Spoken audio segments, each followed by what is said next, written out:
অন্তর্বর্তী সরকারে বৈষম্য বিরোধী ছাত্র আন্দোলনের পক্ষ থেকে প্রতিনিধিত্ব করা দুই উপদেষ্টার পদত্যাগ নিয়ে দেশ জুড়ে চলছে আলোচনা। পদত্যাগ করতে যাচ্ছেন উপদেষ্টা নাহিদ আসিফ ও মাহফুজ আলম। দেশের একটি জাতীয় দৈনিক বলছে, আগামী 15 ফেব্রুয়ারি থেকে জুনের মধ্যে অন্তর্বর্তী সরকারের উপদেষ্টা পরিষদ থেকে পদত্যাগ করবেন তারা। হঠাৎ করে ছাত্রদের প্রতিনিধি অন্তর্বর্তী সরকারে থাকা উপদেষ্টা নাহিদ ইসলাম, যুব ও ক্রীড়া উপদেষ্টা আসিফ মাহমুদ সজীব ভুঁইয়া এবং মাহফুজ আলম পদত্যাগ করছেন। তাদের এমন খবরে নেটিজেনদের মধ্যে দেখা দিয়েছে উদ্বেগ, উৎকণ্ঠা। এমন অবস্থায় প্রশ্ন উঠেছে, হঠাৎ করে কি এমন ঘটলো যে জুলাই আগস্টের গণ অভ্যুত্থানের সামনে সারিতে নেতৃত্ব দেওয়া ছাত্রদের তিন উপদেষ্টা সরকারে থাকছে না। এর আগে বিএনপির সাথেও ছাত্র উপদেষ্টাদের দূরত্ব প্রকাশ্যে আসে। এমন অবস্থায় বিভিন্ন মহলে প্রশ্ন উঠেছে, এর পেছনে কি থাকতে পারে?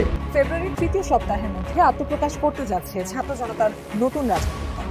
সে লক্ষ্যে জোরে সোরে কাজ চলছে বলেও জানিয়েছে জাতীয় নাগরিক কমিটির নেতারা। ছাত্ররা দল গঠন করছে, এটা এখন মোটামুটি নিশ্চিত। তবে এই দল গঠনের পরামর্শ আর অনুরোধ করেছেন ডক্টর মোহাম্মদ ইউনূস। ব্রিটিশ গণমাধ্যম দ্য ফিনান্সিয়াল টাইমসকে দেয়া এক পডকাস্ট সাক্ষাৎকারে অন্তর্বর্তী সরকার প্রধান যা বলেছেন তাতে এমনই মনে করছেন সচেতনরা। সুইজারল্যান্ডের দাভোসে ওয়ার্ল্ড ইকোনমিক ফোরামের সম্মেলনে যোগ দিতে গিয়ে ডক্টর ইউনূস ফিনান্সিয়াল টাইমসকে একটা ইন্টারভিউ দিয়েছেন এবং সেখানে স্টুডেন্টদের দল গঠন নিয়ে কিছু কথা বলেছেন। এর মধ্যে একটা মন্তব্যকে রীতিমতো বোমা ফাটানো বলে মনে হতে পারে, আমি তাই মনে করি। এবং এই মন্তব্য আমাদের রাজনৈতিক মাঠে বড় উত্তাপ তৈরি করার সম্ভাবনা আছে যদি না প্রধান উপদেষ্টার পক্ষ থেকে এই ব্যাপারে ক্লারিফিকেশন দেওয়া হয় এবং সেটা যদি তিনি জোন না করেন। আসসালামু আলাইকুম দর্শক, নতুন একটা নিউজে আপনাকে স্বাগতম। প্রিয় দর্শক, উপদেষ্টার পদ থেকে নাহিদ ও আসিফের পদত্যাগ এবং ছাত্রদের নতুন দল নিয়ে ব্রিটিশ গণমাধ্যমে ডক্টর মোহাম্মদ ইউনূসের বোমা ফাটানো মন্তব্য নিয়ে করা আমাদের আজকের ভিডিওটি অত্যন্ত গুরুত্বপূর্ণ। ভিডিওটি শুরু থেকে শেষ পর্যন্ত ধৈর্য সহকারে দেখে একটি লাইক দিয়ে সবাইকে শেয়ার করে দিন। আমাদের চ্যানেলে নতুন হলে চ্যানেলটি সাবস্ক্রাইব করে পাশে থাকা বেল আইকনে ক্লিক করে রাখুন। আমাদের ভিডিওটি আপনি বাংলাদেশের কোন জেলায় বসে দেখছেন বা শুনছেন সেটি অবশ্যই কমেন্ট বক্সে কমেন্ট করে জানিয়ে দিতে ভুলবেন না। চলুন আর কথা না বাড়িয়ে ধারাবাহিকভাবে বিস্তারিত খবরগুলো দেখে আসি। পদত্যাগ করতে যাচ্ছেন উপদেষ্টা নাহিদ আসিফ ও মাহফুজ আলম। দেশের একটি জাতীয় দৈনিক বলছে, আগামী 15 ফেব্রুয়ারি থেকে জুনের মধ্যে অন্তর্বর্তী সরকারের উপদেষ্টা পরিষদ থেকে পদত্যাগ করবেন তারা। কিন্তু হঠাৎ কি কারণে পদত্যাগ করতে যাচ্ছেন এই তিন উপদেষ্টা, বিস্তারিত জানাচ্ছেন আরিফ হাসান। আমরা এখনো জুলাই মাসে আছি। এই জুলাই হত্যাকাণ্ডের ফয়সালা করেই আমরা অগাস্টে যাব। জুলাইয়ে ছাত্র জনতার আন্দোলনে নেতৃত্বদানকারী অন্যতম তিন সমন্বয়ক নাহিদ ইসলাম, আসিফ মাহমুদ সজীব ভুঁইয়া এবং মাহফুজ আলম। তীব্র আন্দোলনের মুখে শেখ হাসিনার পতন হলে অন্তর্বর্তী সরকারের উপদেষ্টা পরিষদে ছাত্রদের প্রতিনিধি হিসেবে যুক্ত হন তারা তিনজন। সামলাচ্ছেন সরকারের গুরুত্বপূর্ণ মন্ত্রণালয়গুলো। কিন্তু অন্তর্বর্তী সরকার গঠনের 5 মাস যেতে না যেতেই তাদের পদত্যাগের গুঞ্জন সামনে আসছে, জানিয়ে শুরু হয়েছে নানা জল্পনা কল্পনা। জাতীয় দৈনিক আমার দেশের বরাতে জানা গেছে, আগামী 15 ফেব্রুয়ারির মধ্যে সরকার থেকে পদত্যাগ করতে যাচ্ছেন অন্তর্বর্তী সরকারের তথ্য উপদেষ্টা নাহিদ ইসলাম এবং যুব ও ক্রীড়া উপদেষ্টা আসিফ মাহমুদ। আর আগামী জুন মাসে পদত্যাগ করতে পারেন সরকারের আরেক উপদেষ্টা মাহফুজ আলম। আর এর কারণ মূলত তাদের নেতৃত্বে আত্মপ্রকাশ করতে যাচ্ছে নতুন একটি রাজনৈতিক দল। জাতীয় নাগরিক কমিটির একাধিক নেতা জানিয়েছেন, আন্দোলনের শুরু থেকে প্রথম সারিতে নেতৃত্বে ছিলেন নাহিদ ইসলাম। সেই সঙ্গে তিনি ছিলেন জুলাই আগস্ট অভ্যুত্থানের এক দফার ঘোষক। ছাত্র জনতার কাছেও তিনি অনেক জনপ্রিয়। তাই নতুন দলটির নেতৃত্বে আসবেন নাহিদ ইসলাম। আমার দেশ বলছে, আগামী 15 ফেব্রুয়ারির মধ্যে দল ঘোষণা করতে চায় অভ্যুত্থানের নেতৃত্ব দানকারী শিক্ষার্থীদের সংগঠন জাতীয় নাগরিক কমিটি ও বৈষম্য বিরোধী ছাত্র আন্দোলন। নতুন দল ঘোষণার আগে 24 দফার ইশতেহার তৈরিতে কাজ করছে তারা। এজন্য 17 সদস্যের একটি কমিটি কাজ করছে বলে জানা গেছে। মূলত 24-এর গণ অভ্যুত্থানের মুখে শেখ হাসিনার পতনের পর সামনে আসে ছাত্রদের নেতৃত্বে দেশের নতুন রাজনৈতিক দল গঠনের কথা। অভ্যুত্থানের 5 মাস পেরিয়ে গেলেও এখন পর্যন্ত দল গঠনের কোনো অফিসিয়াল ঘোষণা আসেনি। তবে ঘোষণা না আসলেও দেশের রাজনৈতিক অঙ্গনে এ নিয়ে নানা আলোচনা সমালোচনাও কম হচ্ছে না। নতুন দল গঠনের খবরে সম্প্রতি ছাত্রদের প্রতিনিধি সরকারে রেখে তাদের নেতৃত্বে রাজনৈতিক দল গঠন করে নির্বাচনে আসলে তা মেনে নেওয়া হবে না বলে মন্তব্য করেন বিএনপি মহাসচিব মির্জা ফখরুল ইসলাম আলমগীর। নিরপেক্ষতা প্রশ্ন আসতে পারে, কারণ এখানে আমরা জিনিসটা লক্ষ্য করছি যে আপনার ছাত্ররা তারা একটা রাজনৈতিক দল তৈরি করার কথা চিন্তা করছেন। সেখানে যদি আপনার ছাত্রদের প্রতিনিধি সরকারে থাকে তাহলে তো আপনার সেখানে নিরপেক্ষ থাকতে পারবে না। সেই জন্যই আপনারা তখন ওইটা হচ্ছে সম্ভাব্য কথা, এটার আপনার কোনো নেই। কিন্তু যদি তারা মনে করে যে থেকেই তারা নির্বাচন করবেন তখন তো সেটা রাজনৈতিক দলগুলো মেনে নেবে না। এরপর উপদেষ্টা নাহিদ ইসলাম ওই প্রসঙ্গে গণমাধ্যমে বলেন, তারা রাজনৈতিক দলে যোগ দিলে অবশ্যই সরকার থেকে বের হয়ে যোগ দেবেন। ইলেকশনে অংশগ্রহণ বা রাজনৈতিক দল গঠন, আমি যদি ইলেকশনে বা আমরা যারা ছাত্ররা যদি ইলেকশন বা অন্য যে কোনো উপদেষ্টাও যদি ইলেকশনে অংশগ্রহণ করতে চায়, নিশ্চিতভাবে তিনি আর সরকারে থাকবেন না। সরকারে থেকে কেউ ইলেকশনে অংশগ্রহণ করবে না। ইলেকশনে অংশগ্রহণ করতে হলে অবশ্যই একটা নির্দিষ্ট সময়ের আগেই সরকার ছেড়ে দিবে তারা। এবং রাজনৈতিক দল গঠনের বিষয় হচ্ছে যে আমরা তো যে বাইরের যে রাজনৈতিক দল গঠন ছাত্ররা করতে যাচ্ছে সেই গঠন প্রক্রিয়ায় আমরা তো প্রত্যক্ষভাবে অংশগ্রহণ করছি না। এবং বৈষম্য বিরোধী নতুন কমিটি হয়েছে, জাতীয় নাগরিক কমিটির আলাদা বডি আছে, তারা তাদের মতো কাজ করতেছে। আমরা যদি সেই দল গঠন প্রক্রিয়ায় অংশগ্রহণ করতে চাই সরাসরিভাবে, আমরা অবশ্যই সরকার ছেড়ে দেব। এদিকে সম্প্রতি জাতীয় নাগরিক কমিটির একটি বৈঠকে বেশিরভাগ সদস্য মতামত দিয়েছেন যে অন্তর্বর্তী সরকারে থাকা এক বা একাধিক ছাত্র উপদেষ্টার পদত্যাগ করা উচিত। সাধারণ মানুষের কাছে যেসব ছাত্র উপদেষ্টার গ্রহণযোগ্যতা বেশি তাদের পদত্যাগ করে নতুন রাজনৈতিক দলে যুক্ত হয়ে নেতৃত্বে আসা প্রয়োজন। ছাত্ররা দল গঠন করছে, এটা এখন মোটামুটি নিশ্চিত। তবে এই দল গঠনের পরামর্শ আর অনুরোধ করেছেন ডক্টর মোহাম্মদ ইউনুস। ব্রিটিশ গণমাধ্যম দ্য ফিনান্সিয়াল টাইমসকে দেয়া এক পডকাস্ট সাক্ষাৎকারে অন্তর্বর্তী সরকার প্রধান যা বলেছেন তাতে এমনই মনে করছেন সচেতনরা। সাক্ষাৎকারের এক অংশে ডক্টর ইউনুস বলেছেন, একটি সম্ভাবনা হলো ছাত্ররা নিজেরাই একটি দল গঠন করবে। শুরুতে যখন তারা উপদেষ্টা পরিষদ সভা গঠন করে তখন আমি 3 জন ছাত্রকে আমার উপদেষ্টা পরিষদে নিয়েছিলাম। আমি বলেছিলাম যদি তারা বাংলাদেশকে জীবন দিতে পারে তাহলে তারা উপদেষ্টা পরিষদেও বসতে পারে, বাংলাদেশের নতুন জীবন দেওয়ার জন্য কি করতে হবে সে বিষয়ে সিদ্ধান্ত নিতে পারে। তারা ভালো কাজ করছে। এখন ছাত্ররা বলছে দল গঠন করলে সংসদে একটিও আসন থাকবে না, কারণ কেউ তাদের চেনে না। আমি তাদের বললাম পুরো জাতি তাদেরকে চেনে, তারা যা করতে চাই সে বিষয়ে তাদেরকে একটা সুযোগ দিই, সুতরাং তারা এটা করবে। ডক্টর ইউনুসের এমন কথাতেই সচেতনরা মনে করছেন ছাত্রদের দল গঠনের পরামর্শ কিংবা উৎসাহ তিনিই দিয়েছেন, আর এটাই তাদের সেফ এক্সিট হিসেবে সবচেয়ে কার্যকর। ছাত্ররা দল গঠন করবে, এ লক্ষ্যে তারা দেশ জুড়ে লোকজনকে সংগঠিত করছে। ফিনান্সিয়াল টাইমসকে একথা বলেছেন অন্তর্বর্তী সরকারের প্রধান উপদেষ্টা অধ্যাপক মোহাম্মদ ইউনুস।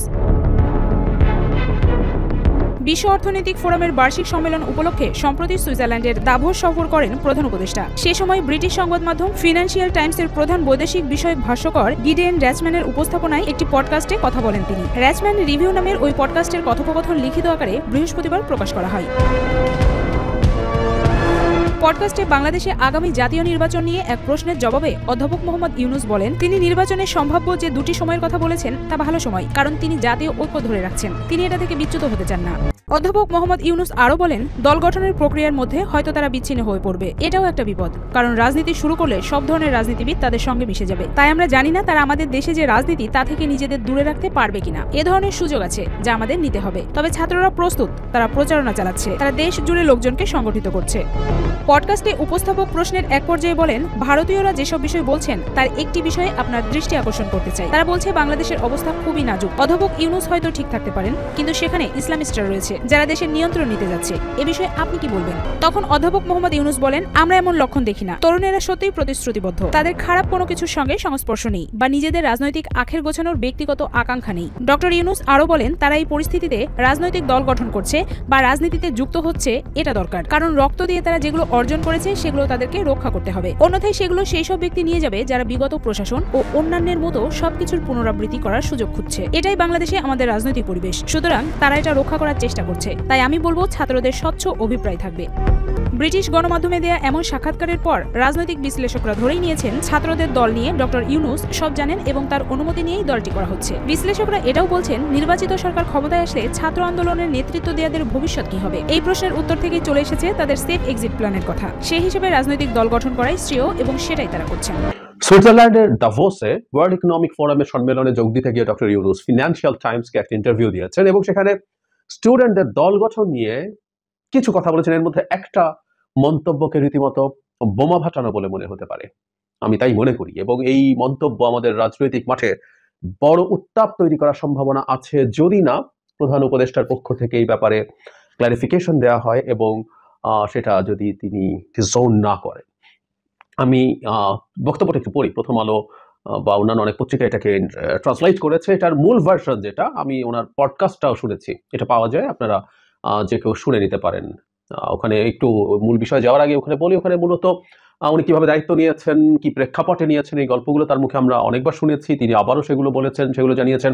ভারতের প্রোপাগ্যান্ডার জবাব দিয়েছেন খুবই চমৎকারভাবে, মিথ্যা প্রোপাগ্যান্ডা যেগুলো হচ্ছে। এবং তার চাইতে খুব মজা লেগেছে আমার কাছে, টিউলিপ সিদ্দিক নিয়ে আলোচনা করছিলেন এবং এই চোর বা এই ডাকাত ফ্যামিলিটাকে নিয়ে যে কঠোর ভাষায় তিনি আগেও কথা বলেছিলেন সেটা আবার বললেন এবং দুর্দান্ত লেগেছে। এবং আমি ট্রুলি বিশ্বাস করি টিউলিপ সিদ্দিকের চাকরি, মানে মন্ত্রিত্বের চাকরি যাওয়ার ক্ষেত্রে খুব বড় রোল প্লে করেছিল আমাদের প্রধান উপদেষ্টার বক্তব্য। তিনি দেশে থাকতেই এটা নিয়ে খুব কঠোর অবস্থান জানিয়েছিলেন। অফ টপিক হলে যোগ করে রাখি, টিউলিপ সিদ্দিকের এমপিত্ব নিয়ে আলাপ চলছে এবং আমি মনে করি ওখানে বাংলাদেশি যে কমিউনিটি আছে, ডায়াসপোরা যারা আছেন, তারা তার মানে এমপিত্ব থেকেও তাকে যেন সরে যেতে হয় সেই চাপ তারা অব্যাহত রাখবেন। এখানে ডক্টর ইউনূস ছাত্রদেরকে নিয়ে যা বলেছে, বিশেষ করে শেষ অংশের কথাটাই সবচেয়ে বেশি প্রশ্ন আসবে বলে আমি মনে করি। সেটার আগে এমনি দল নিয়ে অনেক কথা বলেছেন, একটু পড়ি। একটি সম্ভাবনা হলো ছাত্ররা নিজেরাই একটি দল গঠন করে। আমি তাকে কোট করছি। শুরুতে যখন তারা উপদেষ্টা পরিষদ গঠন করেছে তখন আমি 3 জন ছাত্রকে আমার উপদেষ্টা পরিষদে নিয়েছিলাম। আমি বলেছিলাম যদি তারা দেশকে প্রাণ দিতে পারে তাহলে তারা উপদেষ্টা পরিষদে বসতে পারে এবং প্রাণ দেওয়ার জন্য কি করেছে সেই বিষয়ে সিদ্ধান্ত নিতে পারে। তারা ভালো কাজ করছে। এখন ছাত্ররা বলছে তারা কেন নিজস্ব দল গঠন করছে না, তারা একটা সুযোগ নেবে। তারা বলছেন যে তাদের কোনো সুযোগ নেই, এমনকি সংসদে একটি আসনও থাকবে না। কেন? কারণ কেউ তাদেরকে চেনে না। এই প্রসঙ্গে ডক্টর ইউনূস আরো বলেন, আমি তাদের বললাম পুরো জাতি তাদেরকে চেনে, তারা যা করতে চায় সে বিষয়ে তাদেরকে একটা সুযোগ দেই, সুতরাং তারা এটা করবে। অধ্যাপক মোহাম্মদ ইউনূস বলেন দল গঠনের প্রক্রিয়ার মধ্যে তারা হয়তো বিচ্ছিন্ন হয়ে পড়বে, একটা আশঙ্কার কথা আছে। বাংলাদেশের যে টিপিক্যাল রাজনৈতিক কালচার, উনি বলছেন এটাও একটা বিপদ, কারণ রাজনীতি শুরু করে সব ধরনের রাজনীতিবিদ তাদের সঙ্গে মিশে যাবে। তাই আমরা জানি না তারা আমাদের দেশে যে রাজনীতি তা থেকে নিজেদের দূরে রাখতে পারবে কিনা। এ ধরনের সুযোগ আছে যা আমাদের নিতে হবে। তবে ছাত্ররা প্রস্তুত, তারা প্রচারণা চালাচ্ছে, তারা দেশজুড়ে লোকজনকে সংগঠিত করছে। এক পর্যায়ে তিনি বলেন ভারতীয়রা যেসব বিষয় বলছেন তার বিষয়ে আপনার দৃষ্টি আকর্ষণ করতে চাই। তারা বলছে বাংলাদেশের অবস্থা খুবই নাজুক। অধ্যাপক ইউনূস হয়তো নাও ঠিক থাকতে পারেন, কিন্তু সেখানে ইসলামিস্টরা রয়েছে যারা বাংলাদেশকে নিয়ন্ত্রণ নিতে যাচ্ছে। এই বিষয়ে আপনি কি বলবেন? এই জায়গায় সেই কথাগুলো আছে যেগুলোকে বোমা ফাটানো মনে হতে পারে। তিনি বলছেন আমরা এমন লক্ষণ দেখি না, অন্তত আমি এখন কোনো লক্ষণ দেখি না। তরুণেরা সবাই প্রতিশ্রুতিবদ্ধ, তাদের খারাপ কোনো কিছুর সংস্পর্শ নেই বা নিজেদের রাজনৈতিক আখের গোছানোর ব্যক্তিগত আকাঙ্ক্ষা নেই। তারা এই পরিস্থিতিতে রাজনৈতিক দল গঠন করছে বা রাজনীতিতে যুক্ত হচ্ছে, এটা দরকার। কারণ রক্ত দিয়ে তারা যেগুলো অর্জন করেছে সেগুলো তাদেরকে রক্ষা করতে হবে। অন্যথায় সেই সব ব্যক্তি নিয়ে যাবে যারা বিগত প্রশাসন ও অন্যান্যের মতো সবকিছু পুনরাবৃত্তি করার সুযোগ খুঁজছে। এটা বাংলাদেশে আমাদের রাজনৈতিক পরিবেশ, সুতরাং এটা রক্ষা করার চেষ্টা করছে। তাই আমি বলবো ছাত্রদের অভিপ্রায় থাকবে। এই জায়গাটা আমি আবারও পড়ি, শেষ অংশটা, যেখানেই আসলে অনেকগুলো কথা আছে যেগুলো মারাত্মক রকম পলিটিক্যাল ডিবেট ট্রিগার করতে পারে। তিনি বলছেন তাদের খারাপ কোনো কিছু সংস্পর্শ নেই বা নিজেদের রাজনৈতিক আখের গোছানোর ব্যক্তিগত আকাঙ্ক্ষা নেই। ছাত্রদেরকে তিনি প্রশংসা করছেন। মানে এই প্রশংসা যখন তিনি করছেন তখন এটাকে আমরা কিভাবে দেখব? এবং এর রিডিং বিটুইন লাইনস হচ্ছে অনেকেরই আছে যেটা উনি পরে বলেও ফেলছেন। তারা এই পরিস্থিতিতে রাজনৈতিক দল গঠন করছে বা রাজনীতিতে যুক্ত হচ্ছে, এটা দরকার। কারণ রক্ত দিয়ে তারা যেগুলো অর্জন করেছে সেগুলো তাদেরকে রক্ষা করতে হবে। এই জায়গাটা, এই বাক্যটাকে আমরা যদি অ্যানালাইজ করি, তার মানে স্টুডেন্টরা রক্ত দিয়েছে, ট্রু। কিন্তু এখানে আবার সেই ন্যারেটিভ যে স্টুডেন্টরাই রক্ত দিয়েছে, আমি বলছি না এইভাবে বলা হয়েছে, কিন্তু আমরা যে কনটেক্সটের সাথে মেলাই, আমাদের প্রধান উপদেষ্টা এই মুভমেন্টের পর দায়িত্ব নেওয়ার পর থেকে স্টুডেন্টরা তাকে এমপ্লয় করেছে, স্টুডেন্টরাই সব কিছু করেছে, তরুণরাই সব করে ফেলছে এবং স্টুডেন্টরা বিশেষ করে সব করছে, এই আলাপ উনি ক্রমাগত দিয়েছেন। নট অনলি দ্যাট, এই মুভমেন্টটা একটা মিটিকুলাসলি প্ল্যান্ড মুভমেন্ট ছিল।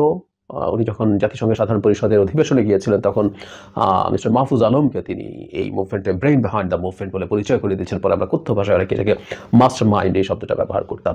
যদি দাভোসে এসে তিনি এটাকে একটা স্পন্টেনিয়াস মুভমেন্ট এবং এখানে কোনো লিডার ছিল না বলেছেন। কিন্তু এখানে আবার যেহেতু তার একটা প্রিভিয়াস ব্যাকগ্রাউন্ড আছে, স্টুডেন্টদেরকে আবারও ক্রেডিট দেওয়ার একটা টেন্ডেন্সি আমি মনে করি। আমাদের এই পোস্ট 5th অগস্ট আমাদের মধ্যে যে ধরনের বিভেদ তৈরি হয়েছে তার মধ্যে একটা খুব বড় কারণ হচ্ছে এই ক্রেডিট ক্লেম করা। স্টুডেন্টরা তার জায়গা থেকে করছিলেন, কিন্তু যখন প্রধান উপদেষ্টা সেটাকে এন্ডোর্স করছিলেন সেটা বিভেদটাকে আরো বাড়িয়ে দিয়েছিল। এখানে কিন্তু আবার কারণ তারা রক্ত দিয়ে যেগুলো অর্জন করেছে সেগুলো তাদেরকে রক্ষা করতে হবে। পরের বাক্যটাও কিন্তু, পরের অংশটা বাক্যের পরের ক্লজটাও খুবই বিতর্ক তৈরি করতে পারে। তার মানে হচ্ছে ছাত্ররা যা অর্জন করেছে সেটা আর কেউ রক্ষা করতে পারবে না, তাই ছাত্রদেরকে সেটা রক্ষা করতে হবে। তাত্ত্বিকভাবে বলছি, নির্বাচনের ক্ষেত্রে যদি একটা দল ক্ষমতায় আসে, নিশ্চয় আওয়ামী লীগ আসছে না, তো আওয়ামী লীগের বাইরে প্রত্যেকটা রাজনৈতিক দল এবং প্রত্যেকটা সংগঠন ব্যক্তি এই অভ্যুত্থানের পক্ষে ছিল, অনেকে অ্যাক্টিভলি মাঠে ছিলেন। প্রত্যেকেই শেখ হাসিনার এই বিভৎস মাফিয়া রেজিমের বিরুদ্ধে লড়াই করেছে। সো তাহলে কি প্রশ্নটা এটা দাঁড়ালো, তাদের কেউ যদি ক্ষমতায় যায় তারা যে অর্জন হয়েছে সেটা রক্ষা করতে পারবে না? আচ্ছা, যদি না পারে তাহলে তো ছাত্রদেরকে ক্ষমতায় যেতে হবে, ক্ষমতায় গিয়ে এটা রক্ষা করতে হবে। তাহলে কি ছাত্রদের ক্ষমতায় যাওয়াটাই জরুরি? আর ক্ষমতা যাওয়া ছাড়া তারা এটা রক্ষা করতে পারছে না, তাই না? রাজনীতিতে যদি যায় তারা, বা রাজনীতিতে আসে তো করা যায় না, তো ছাত্রদের তো ক্ষমতায় যাওয়ার প্রবাবিলিটি নাই। কিন্তু এর মধ্যে এরকম ইন্টারপ্রিটেশন কেউ তৈরি করতে পারে, কারণ উনি বলছেন এরপর অন্যথায় সেগুলো সেই সব ব্যক্তি নিয়ে যাবে যারা বিগত প্রশাসন ও অন্যান্যের মতো সবকিছুর পুনরাবৃত্তি করার সুযোগ খুঁজছে। Let's call a spade a spade. কেউ বলবেন যে বাক্যের মাধ্যমে কি বুঝিয়েছেন, যারা এটা করে তাদেরকে বুঝিয়েছেন, কিন্তু আমার কাছে মনে হয় এক্সিস্টিং পলিটিক্যাল পার্টিগুলো, বিশেষ করে যারা ক্ষমতায় যাওয়ার সম্ভাবনা খুব বেশি, যে বললাম স্পেডকে স্পেড যদি বলি, তাহলে আসলে এখানে বিএনপির প্রতি একটা ইঙ্গিত আছে, এরকম একটা ইন্টারপ্রিটেশন করা যায়।